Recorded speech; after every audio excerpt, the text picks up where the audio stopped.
네, 안녕하세요. 이번 시간에는 우리가 4장에서 다루었던 두 변수 사이 관계를 요약하는 방법인 산점도, 그리고 네, 물론 그 전에 분할표, 그 다음에 산점도, 상관계수, 표본 상관계수를 계산하는 것을 R 혹은 R 스튜디오를 사용을 해서 우리가 하는 방법에 대해 살펴보도록 하겠습니다. 사이버 캠퍼스에 있는 그 사장과 관련된 R 스크립트 파일을 다운로드 받아서 그 파일을 이제 열어서 같이 한번 살펴보도록 하죠. 자, 분할표를 먼저 살펴보면, 그 다음과 같은 이제 자료가 있는데요.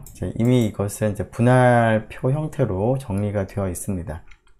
자, 근데 이제 우리가 다음과 같은 분할표 형태로 그 작성을 하기 위해서는 다음과 같이 행렬, 매트릭스 형태로 우리가 작성을 하는 것이 한 가지 방법이겠습니다. 자, 지금 그 도수들을, 이제 남자의 도수들을 이렇게 입력을 했고요. 여자의 도수를 이제 입력을 했습니다. 각각 fr1, fr2라는 그 변수를 사용해서 입력을 한 다음에, 자, 이 변수 각각은 이제 첫 번째 행, 두 번째 행에 대한 값들을 가지고 있는데, 이것을 이제 분할표로 만들기 위해서 다음과 같이 rbind를 우리가 활용을 하도록 하겠습니다. rbind는 우리가 예전에 cbind라고 하는 것을 살펴봤는데, 그것과 대응되는 그런 함수입니다. 즉, 두 개의 변수를 각각의 행으로 간주해서 하나의 행렬로 합치는 그러한 함수가 되겠습니다. 자, 이때 이름을 이제 male, 그 다음에 female이라고 하는 이름을 지정을 하고 fr1, fr2를 우리가 이제 입력을 하면, 자, f를 얻을 수가 있는데요. 지금 f를 먼저 얻어보면 f는 다음과 같이 112, 36, 28이 첫 번째 행이 되고 84, 68, 72, 즉 fr2가 두 번째 행으로서 하나의 행렬로 만들어진 걸 알 수가 있고요. 그리고 이때 male, female이라고 하는 이름이 이 행의 이름으로 지정이 되어 있는 것을 볼 수가 있습니다. 자, 행의 이름은 male, female로 지정이 되었지만 이제 컬럼의 이름은 따로 우리가 지정을 안 했는데요. 찬성, 미결정, 반대라는 이름을 붙이면 좀 더 알아보기 편할 것 같아서 F라고 만들어진 이 행렬, F 자체는 행렬이 됩니다. 지금 보는 것처럼 이 행렬의 열, 컬럼이죠. 열 이름을 이제 지정을 하고 싶습니다. 그때 call names라고 하고요. 거기에 순서대로 찬성, 미결정, 반대를 따옴표를 사용해서 문자열로 묶어가지고 그 C라고 해서 그 이 세 개의 문자열을 이제 F의 컬럼 네임에 지정을 한번 해보도록 하겠습니다. 그렇게 되면 F가 다음과 같이 조금 전과는 이제 달리 컬럼에도 이름이 있는 것을 볼 수가 있습니다.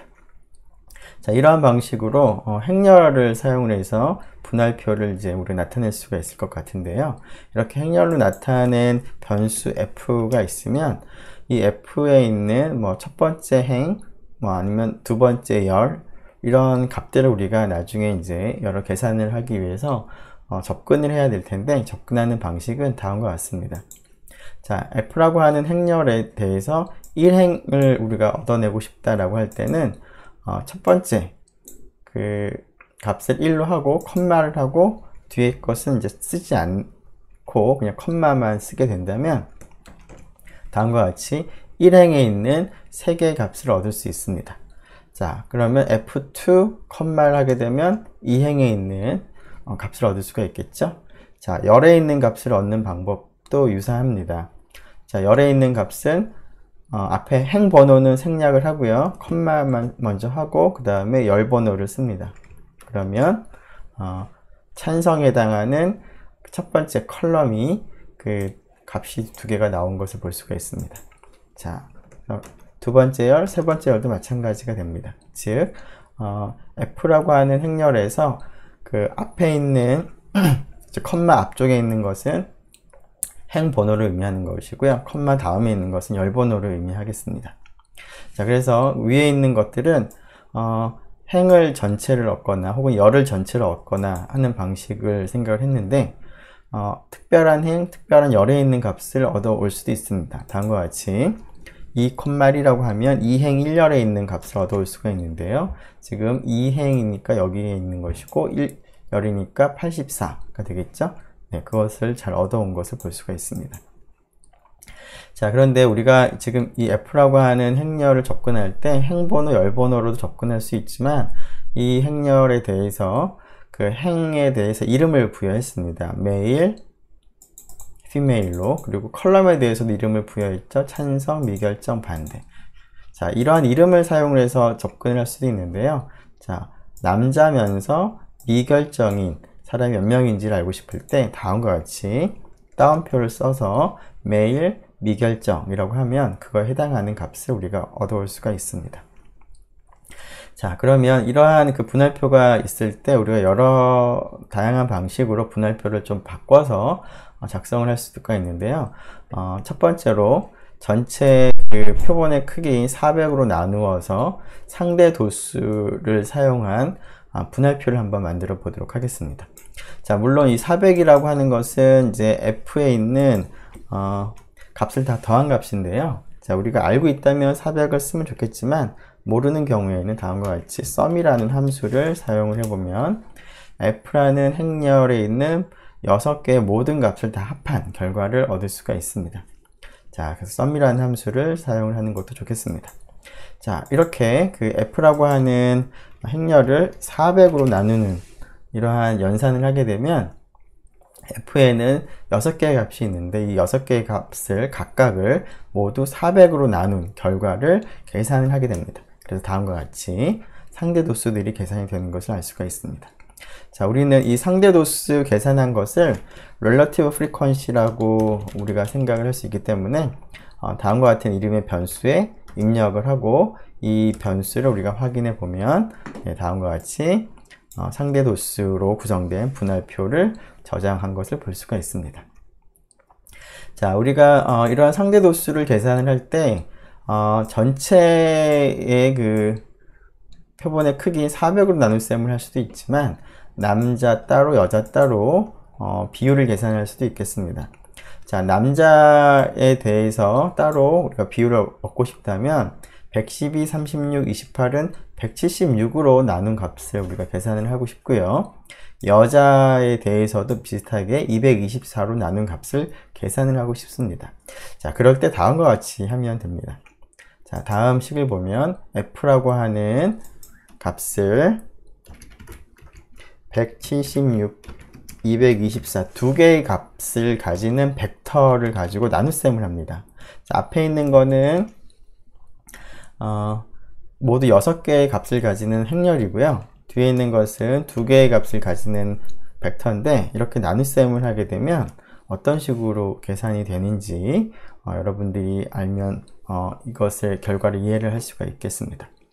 자, 이러한 계산을 할 때 f에 있는 6개의 값을 하나씩 바꿔가면서 뒤에 있는 분모에 있는 값도 하나씩 바꿔가면서 나눗셈을 합니다. 즉 f를 보면 f가 첫 번째 값을 112로 간주합니다. 그래서 112를 176, 즉 분모 첫 번째 값을 나눕니다. 그러면 0.6363이 나올 텐데 그 값이 여기에 있는 것을 볼 수가 있습니다. 자, 그리고 나서 f의 두 번째 값은 36이 아니라 R에서는 그 다음 행에 있는, 즉 첫 번째 열의 그 다음 행에 있는 값을 두 번째 값으로 간주합니다. 그래서 84를 분모에 있는 두 번째 값인 224로 나눕니다. 한번 해볼까요? 그러면 0.37로 얻었는데 그것이 조금 전에 이와 같은 방식으로 계산한 결과와 동일하다는 것을 알 수가 있습니다. 자, 그래서 f는 첫 번째 값을 112, 두 번째 값을 84, 세 번째 값을 36, 네 번째 68, 그 다음에 다섯 번째 28, 여섯 번째 72의 순서로 생각을 하고 있고요. 자, 이러한 그 순서대로 하나하나를 잠시만요. 쓸데없는 게 176, 224로 나누는데 앞에 있는 것은 6개고 뒤에 있는 거, 분모에 있는 것은 2개이므로 하나씩 번갈아 가면서 계산합니다. 즉 112는 176으로 나누고요. 84는 224. 그 다음에 세 번째 값인 36은 분모에는 세 번째 값이 없으므로 다시 처음으로 돌아와서 176으로 나눕니다. 그리고 네 번째 값은 그 다음에 224로 나눗셈을 합니다. 그 다음에 다섯 번째 값은 다시 176으로 나누고 여섯 번째 값은 224로 나누게 됩니다. 따라서 이러한 계산을 하게 되면 우리가 원하는 남자 따로 여자 따로 이러한 남녀별 비율을 우리가 계산을 할 수가 있겠습니다. 네, 그래서 앞에가 분자가 행렬이고 이제 분모가 벡터일 때 어떻게 나누는지 여러분들이 기억을 하면 이것을 활용해서 남녀별 상대도수 분할표를 여러분들이 쉽게 계산을 할 수가 있겠습니다. 자, 물론 이때 176과 224라고 하는 이 값은 남자의 합이고요. 176은 여자의 합이 224인데요. 자, 이 값을 물론 손으로 계산을 할 수도 있겠지만, 자, 우리가 다음과 같은 함수를 사용을 하면 됩니다. 자, sum을 쓰는데, sum을 하게 되면, 여기는 6개 값을 다 합합니다. 자, 그런데 우리가 원하는 것은 첫 번째 행만 다 합하기를 원하는 것이죠. 자, 그럴 때는 앞에서 했던 방식을 사용해 보면, 자, 첫 번째 행에 있는 값만 얻어온 다음에 그것을 sum에다가 넣는 것이 한 가지 방법이 되겠습니다. 자, 여자들 전체 합은 비슷하게 두 번째 행에 있는 값을 다 더하면 되겠습니다. 자, 이렇게 하는 것도 한 가지 방법이고요. 또 한 가지 방법은 apply라는 함수를 사용할 수가 있는데, apply라는 함수에다가 내가 계산하고자 하는 행렬을 먼저 입력을 하고요. 그 다음에 1 또는 2를 입력합니다. 자, 언제 1, 언제 2인지 조금 이따 얘기를 하고요. 그 다음에 함수 이름을 내가 씁니다. 자, 이렇게 apply라는 함수 안에 sum이라는 함수를 이와 같이 쓰게 되면 f라고 하는 매트릭스, 행렬에 있는 이제 값들을 가지고 합을 계산을 하는데, 여기다 1을 넣어주게 되면 첫 번째 행의 합, 두 번째 행의 합, 세 번째 행의 합, 세 번째 행도 있다면 그런 행별로 sum이라고 하는 이러한 함수를 적용을 합니다. 적용을 하기 때문에 apply라고 되어 있습니다. 그래서 한번 해보면, 자, 첫 번째 행이 남자였는데 남자에 대해서 sum을 적용을 했기 때문에 176을 얻은 것이고요. 그 다음에 두 번째 행에 대해서도 적용을 하면은 224를 얻은 것입니다. 자, 그런데 반면에 다른 것은 그대로 두고 여기만 2로 바꾸게 되면 이번에는 각각의 열에 대해서 sum이라는 함수를 적용합니다. 즉, 첫 번째 컬럼인 찬성이라는 컬럼에 대해서 sum을 적용해보면 112와 84를 합하는 거니까 196이 얻어지고요. 미결정, 두 번째 컬럼에 대해서는 104, 반대, 세 번째 컬럼에 대해서는 100을 얻습니다. 즉, 행 혹은 열별로 합을 계산을 할 때 apply와 sum이라는 함수를 이와 같은 방식으로, 혹은 여기가 이제 2로 바꾸면 컬럼에 대해서 sum을 이제 한꺼번에 계산할 수가 있습니다. 자, 지금까지 이제 행렬을 사용해서 분할표를 만들고 분할표의 각각의 성분을 접근하거나 그리고 분할표를 상대도수 분할표 등으로 바꾸는 방법을 생각을 했는데요. 자, 그러한 과정에서 행렬의 성분들을 접근하는 방법을 얘기를 했는데, 조금 전에 접근하는 방법은 컴마를 사용해서 앞쪽에 행번호, 뒤쪽에 열번호를 쓰는 그런 방식입니다. 자, 이러한 방식과는 다르게 컴마 없이 여기에 숫자 하나만을 넣어서 성분을 접근할 수도 있습니다. 자, 그러한 방법을 1차원 인덱스라는 표현을 쓰는데요. 자, f라고 하는 행렬이 다음과 같이 있을 때 f에다가 1만 집어넣게 되면 첫 번째 값이 나오는데, 우리가 앞에서 나눗셈을 설명할 때 얘기한 것처럼 첫 번째 값은 112로 간주합니다. 자, 두 번째 값은 2를 넣어보면 되는데요. 84를 두 번째 값으로 생각을 하는 것이죠. 자, 3은 세 번째 값인데 36.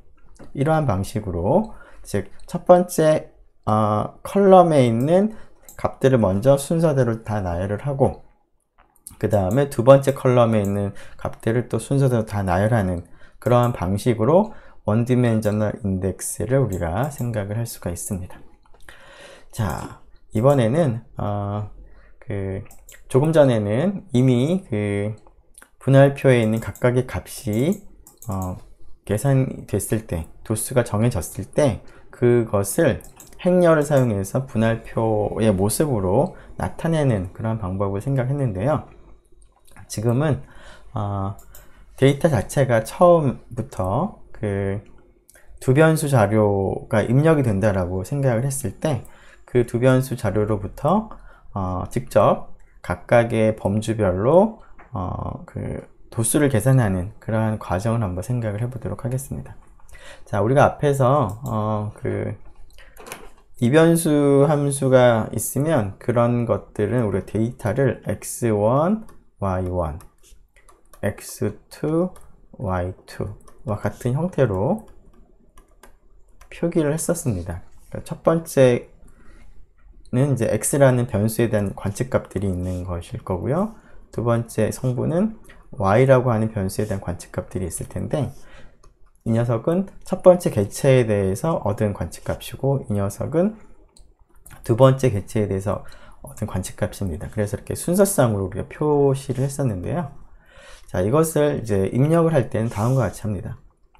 자, 예를 들어서 지금 남자냐 여자냐 하는 남녀 구분과, 그 다음에 그 학생의 성적, 그건 이제 A, B, C라고 이제 구분을 해서 표기를 하도록 하죠. 그래서 첫 번째 학생은 남학생이고, 그 다음에 성적이 A다 라고 하죠. 두 번째 학생도 남학생이고, 두 번째 학생의 성적은 B다 라는 식으로 이렇게 입력이 됐다고 합시다. 그렇게 이제 관측이 됐다고 합시다. 이때 이것을 이제 입력하는 방법은 두 개를 이렇게 순서로 입력을 하지는 않고요. 자, 남자 성적을 먼저 입력을 하고요. 즉, 다음과 같이 x를 순서를 지켜야 됩니다. 자, 여기 첫 번째, 두 번째, 세 번째 이런 식으로. 그 다음 성적도 또 순서를 지켜서 입력을 하겠습니다. 그래서 그걸 y라고 두겠습니다. 그래서 첫 번째 표본 추출 단위 객체로부터 얻은 관측값은 m하고 a가 되는 거고요. 두 번째 관측값은 mb, 그 다음에 mc 이런 형태로 얻은 것을 입력을 할 때 이렇게 x 따로 y 따로 입력을 하겠습니다.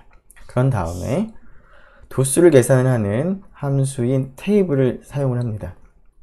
테이블을 쓸 때 여러분들이 앞에서는 변수 하나짜리만 우리가 도수를 계산을 했었는데요. 지금은 변수가 두 개인 경우에는 x하고 y 변수 두 개를 같이 넣어주면 이에 대한 도수분포표, 즉 분할표를 이제 얻을 수가 있습니다. 한번 사용을 한번 해보죠. 자, x, y 입력하고요. 테이블에 x, y를 입력을 한 다음에 그 결과를 f에 기록을 하고, f가 어떻게 됐는지 한번 살펴보면 다음과 같이 x, f하고 m 두 가지가 있고요. y, a, b, c 세 가지가 있는데 각각의 칸에 대해서 도수가 얼마인지를 자동으로 계산을 한 결과를 볼 수가 있겠습니다. 자, 그래서 이렇게 분할표가 만들어지게 되면 위에서 했던 것처럼 상대도수 분할표를 계산할 수 있겠죠. 자, 상대도수 분할표를 계산하는 한 가지 방법이 썸으로 나눗셈을 하는 것이죠. 그러면 다음과 같이 할 수가 있습니다. 물론 f라고 하는 분할표에 대해서 썸을 하게 되면 전체 자료의 개수가 나오기도 하는데요. 이것은 물론 length라고 하는 함수를 가지고 x에 적용을 하거나 y에 적용을 한 경우에도 이 경우에는 동일한 표본의 크기가 얻어지겠습니다.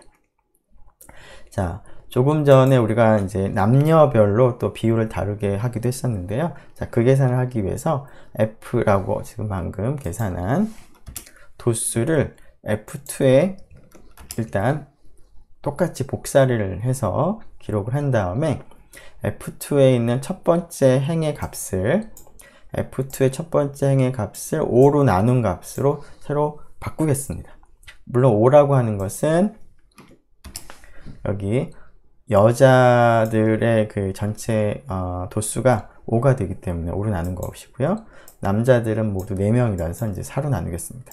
그렇게 되면 F2가 다음과 같이 남자, 여자 별도로 남녀별로 비율이 얻어지는 것을 알 수가 있는데, 물론 이러한 계산을 이렇게 각각의 행에 대해서 할 수도 있지만 조금 전에 우리가 얘기했던 이 방식을 사용을 해보면 그냥 처음부터 다음과 같이 F를 5, 4로 나눗셈을 하면 되죠. 그러면은 순서대로 첫 번째 값은 5로 나누고, 두 번째 값은 4로 나누고, 세 번째 값은 다시 5로 나누고 하는 형태가 되기 때문에 이러한 방식으로 하는 것이나 이 방식으로 하는 것이나 똑같습니다. 물론 5하고 4라고 하는 것은 앞에서 설명한 것처럼 apply라고 하는 함수를 사용을 하면 5, 4를 얻을 수가 있죠. 그래서 5, 4를 직접 써도 되고 apply라는 함수를 사용한 결과를 이용을 해도 되겠습니다. 자, 지금 f라고 하는 값에 대해서 다음과 같이 계산을 했는데 지금 하고 조금 다르게 각각의 이번엔 성적별로 남자, 여자의 비율이 얼마가 되는지를 알아보고자 한다라고 해봅시다. 즉 A라는 성적은 모두 3명인데 3명 중에 여자가 얼마, 남자가 얼마인지를 알고 싶다고 하는 거죠. 그러면 2하고 1을 이 첫 번째 컬럼에 있는 2와 1을 3으로 나눗셈을 하고 싶은 거고요. 자, B라는 성적을 받은 학생 모두 4명이므로 B라는 학점을 받은 학생 중에서 여자가 얼마, 남자가 얼마인지를 알고 싶다면 여기 있는 값은 4로 나누고 여기 있는 값도 4로 나누기를 원합니다.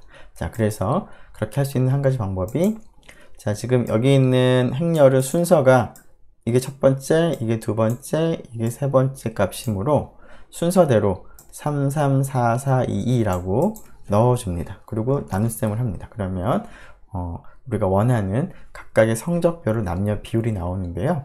자, 3, 3, 4, 4, 2, 2라고 하는 이 값을 우리가 일일이 타이핑하는 것이 귀찮다면 apply라는 함수를 이용을 할 수가 있는데요.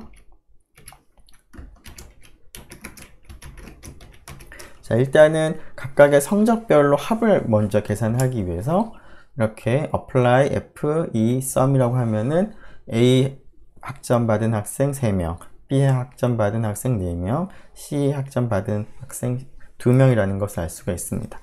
자, 이것을 이제 반복을 하는데요. 자, 다음을 한번 보도록 하죠. 자, 반복하는 함수가 REP라는 이름의 함수입니다. replicate, 복제라는 그런 뜻인데요. 자, 여기에다가 4라고 하면은 앞에 있는 이 두 개의 숫자를 4번 반복합니다. 1, 2, 1, 2, 1, 2, 1, 2 이런 식으로. 자, 그런데 여기에 한 가지 옵션으로 each라고 하는 값을 예를 들어 3이라고 하겠습니다. 3이라고 하면 어떻게 바뀌는지 보죠. 그러면 1과 2 각각을 일단 3번씩 반복합니다. 그래서 1 3번 반복, 2 3번 반복. 그래서 이것을 이제 기준으로 해서 이것을 모두 4번 반복을 합니다. 이렇게, 이렇게, 이렇게. 자, 그런데 우리가 원하는 값은 3, 3, 4, 4, 2 이렇게 값이 나오기를 바라고 있는데 조금 전에 우리가 사용한 apply를 쓰게 되면 3, 4, 2가 나오는 거니까 자, 이 값을 이용을 하려면 자, 3, 4, 2를 각각을 2번씩 반복하기만 하면 충분하겠습니다. 그래서 3, 3, 4, 4, 2라고 직접 적어줘도 되고요. 이와 같이 해도 되겠습니다. 물론 여기 행의 크기를 우리가 알고 있으니까 2라고 입력을 해도 되는데요. 경우에 따라서는 행의 크기가 바뀔 수 있기 때문에 행의 크기가 바뀌는 경우를 대비해서 어떤 행렬이 있으면 그 행렬의 행의 크기를 얻어내는 방법을 얘기를 해보면 nrow라는 함수를 쓰면 됩니다. 자, ncur이라고 하는 함수는 일종의 컬럼의 개수를 얻어내는 함수가 됩니다. 자, 그래서 rep라는 replicate라는 함수를 사용을 하면 조금 더 편리하게 계산을 할 수도 있겠습니다. 네, 우리가 지금 이러한 그 자료를 입력을 이제 했는데요. 우리가 여기서는 R 스크립트에서 직접 수동으로 입력을 하는 방법을 얘기를 했는데, 사실은 이제 파일로부터 우리가 읽어 올 수도 있습니다. 자, 파일로 읽어 올 때 이제 사용하는 함수가 read.csv라는 이제 함수를 사용을 하는데요.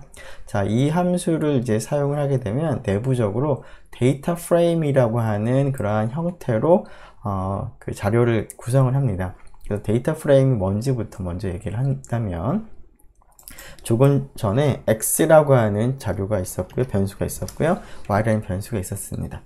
자, 이 x라는 변수와 y라는 변수를 가지고 데이터 프레임을 만드는 방법은 다음과 같습니다. data.frame이라고 쓰고요, gender라고 이름을 갖다가 하나 쓰고 그거 해당하는 자료를 씁니다. 그 다음에 grade라고 이름을 하나 쓰고 변수를 하나 기록을 합니다.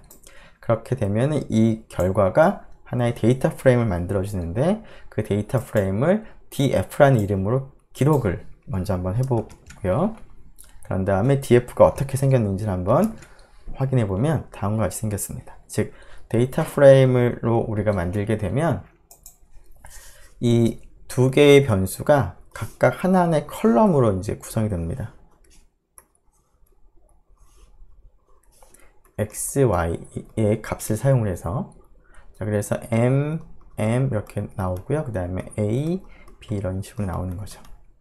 자, 그런데 이러한 그 형태에서 컬럼에다 이름을 갖다가 이제 부여하기 위해서 gender, 여기는 이제 grade 라는 이름을 부여를 하기 위해서 여기다가 앞에 이렇게 쓴 거, 이렇게 쓴 겁니다.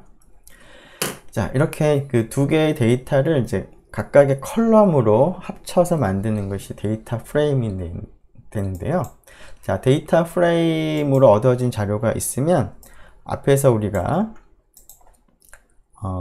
분할표를 얻을 때 x하고 y를 별도로 해서 콤마로 이어서 입력을 해서 분할표를 얻기도 했지만, 데이터 프레임 자체에는 두 개의 변수가 같이 있기 때문에 데이터 프레임을 넣어주게 되면 테이블에 그러한 자료로부터 다음과 같은 분할표를 만들어 주기도 합니다.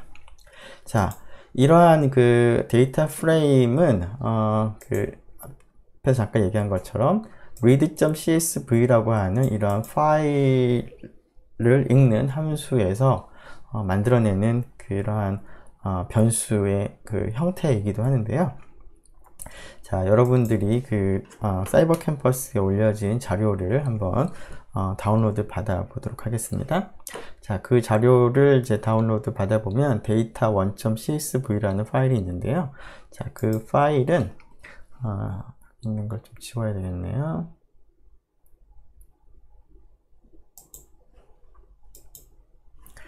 네, 여기 지금 하나를 받았는데요. 자, 이것에 지금 그 내용을 알아보기 위해서 편집이라는 걸 누르면 그 메모장을 이제 열어서 그 내용을 알 수가 있는데요. 자, 이것은 일반적인 그냥 plain 텍스트 파일인데요. 지금 첫 번째 그 줄에는 x하고 y라고 적혀 있고요. 그 다음에는 이제 x하고 y에 해당하는 어떤 적절한 데이터가 있습니다. 근데 그 데이터와 데이터 사이를 컴마로 이제 구분을 했습니다. 자, 컴마로 구분을 한 형태로 데이터를 입력했기 때문에 우리가 이러한 형태로 입력된 파일을 CSV 파일이라고 부릅니다. 그 CSV라고 하는 것은 그 다음의 약자죠. 컴마 separated value 이런 식이죠. 그래서 CSV, 즉 컴마로 분리가 된 그런 값들로 이루어진 그러한 형태다라는 겁니다. 네, 그래서 그러한 형태로 이제 이렇게 입력이 된 파일이 있으면, 물론 이제 첫 번째 것은 자료는 아니고 첫 번째 이 앞에 있는 것에 이제 변수 이름을 우리가 적은 것이고요. 두 번째 있는 관측값의 변수를 이제 y라고 적은 겁니다. 자, 이것을 이제 읽어 오는데요. 자, 지금 이 파일이 어디 있는지를 보면 여기 폴더가 있을 텐데 이 폴더에 있는 위치를 이제 복사를 해 오고요. 그래서 여기에다가 폴더의 위치까지 해서 이름을 적습니다. data1.csv라고만 하면 이 파일이 어디에 있는지 알 수가 없으므로 그 파일이 어디에 있는지까지 앞에 그 폴더 이름을 갖다가 나열을 하면 좋겠습니다. 자, 그리고 첫 번째 그 값은 헤더였기 때문에 첫 번째 값은 데이터로 취급하지 않고 헤더 머릿말로 이해를 해라 라는 의미로 헤더는 t 참으로 한 다음에 입력을 한번 해보도록 하겠습니다. 자, 그러면 이렇게 에러가 났는데요. 그 이유는 뭐냐면 그 윈도우즈에서 이제 그 폴더를 구분하는 그러한 방법이 백슬래시라고 하는 것을 쓰는 건데 이 백슬래시는 이제 R 스크립트에서 좀 특별한 형태로 이제 간주를 합니다. 그래서 백슬래시를 입력을 하려면 백슬래시 하나만 입력하면 되지 않고 두 개를 입력을 해야지 이것은 R 스크립트에서 백슬래시로 인지를 합니다. 그래서 백슬래시를 두 번씩 써줘야지 됩니다. 자, 그러고 나면 아무런 이제 문제가 없고 A가 얻어져 있는데요. A가 조금 전에 설명한 것처럼 바로 데이터 프레임의 형태로 얻어진 것을 볼 수가 있습니다. 자, 이런 방법이 한 가지가 있고요. 혹은 앞에 있는 것을 이제 생략을 하고 우리가 이제 파일 이름만 입력한 다음에 read.csv 파일을 이제 사용할 수가 있는데, 자, 그렇게 되면은 뭐 경우에 따라서는 잘 되기도 하고 경우에 따라서는 잘 되지 않기도 합니다. 자, 그 이유는 뭐냐면 R 스튜디오를 작업을 하면 작업하는 폴더가 정해져 있습니다. 그래서 그 작업하는 폴더를 어딘지 확인하려면 get working directory라는 함수를 실행을 하게 되면 그 폴더를 알려줍니다. 자, 그래서 read.csv에 파일 이름만 쓰게 되면 이 파일 이름을 가지고 지금 현재의 작업 폴더에서 이 파일이 있는지를 찾아봅니다. 그래서 물론 지금은 이 폴더에 작업하는 파일이 있으니까 별 문제가 없는데요. 여러분들이 직접 해보면 작업 폴더가 아마 다를 수 있습니다. 파일이 있는 곳과. 그럴 때는 이렇게 현재의 작업하는 위치를 바꿔줄 수가 있습니다. 지금은 여기 있는 폴더가 작업 폴더인데요. 뭐 예를 들어서 여기 있는 것을 이제 지우고 이렇게 실행을 하게 된다면 셋이니까 이제 바꿔준 건데요. 바꿔주고 나서 잘 바뀌어졌는지 확인을 해보면 처음에는 여기가 작업 폴더였다가 여기로 작업 폴더가 지금 바뀐 것을 알 수가 있죠. 네, 이와 같이 작업 폴더를 바꿀 수가 있는데 작업 폴더 바꾸는 함수가 set working directory입니다. 그래서 내가 그 파일을 어떤 폴더에 넣어두고 그 폴더를 작업 폴더로 이렇게 변경한 다음이라면 이렇게 파일 이름만 앞에 있는 그 폴더 이름은 필요 없이 파일 이름만 적어도 상관없습니다. 자, 그래서 여기에 풀 이름을 다 적던가 아니면 작업 폴더를 그 파일이 있는 곳으로 변경한 다음에 작업을 하면 되겠습니다. 자, 이렇게 그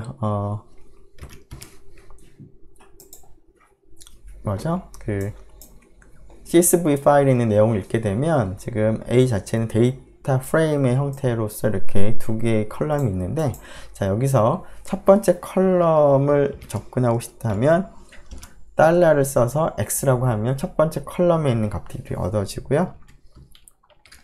Y라고 한다면 두 번째 컬럼. 그 이유는 이제 첫 번째 컬럼의 이름이 X였고 두 번째 컬럼의 이름이 Y였기 때문에 그렇습니다.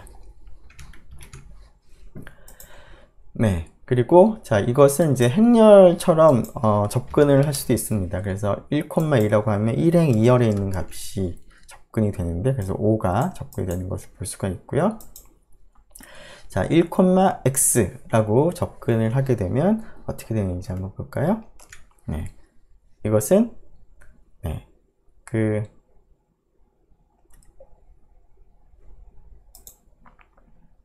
네, 이것은 이제 1행이면서 컬럼 번호가 x라는 거죠. 그래서 1행의 x니까 m이 지금 얻어진 것을 볼 수가 있습니다. 자, 1행의 y 값을 알고 싶다면 이렇게 하면 되고요. 1행 전체를 얻고 싶다 그러면 1 하고 컴마, 그 다음에 2행 전체를 얻고 싶다면 2 컴마, 그 다음에 이 열을 알고 싶다 그러면은 위에서 뭐 달러 y를 써도 됐지만 이와 같이 컴마 y를 해도 이 열에 있는 값을 다 얻을 수가 있겠습니다.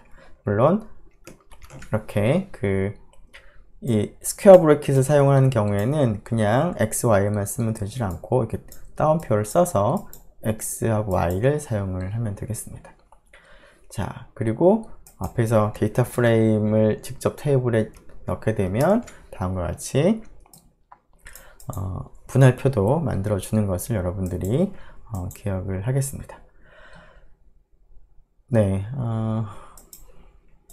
산점도를 계산하는 그런 방법은 뭐 별것이 아니라, 자, x하고 x2를 입력을 한 다음에, 자, 플롯이라고 하는 함수를 쓰면 되겠습니다. 플롯이라고 하는 함수를 쓰게 되면 오른쪽에 그림이 그려지는 것을 볼 수가 있죠. 플롯은 첫 번째 변수를 x좌표로 하고 두 번째 변수를 y좌표로 해서 그림을 그릴 때 플롯을 썼죠. 자, 산점도는 뭐 간단히 플롯 사용하면 되겠고, 상관계수, 표본 상관계수는 COR, Correlation Coefficient의 앞부분을 따서 COR이라고 하면은 x1과 x2의 Correlation Coefficient를 계산을 합니다. 네, 나머지들은 여러분들이 한번 위에 있는 그 내용을 가지고 한번 계산을 해보는 연습을 해보면 좋을 것 같습니다. 네, 수고 많았습니다.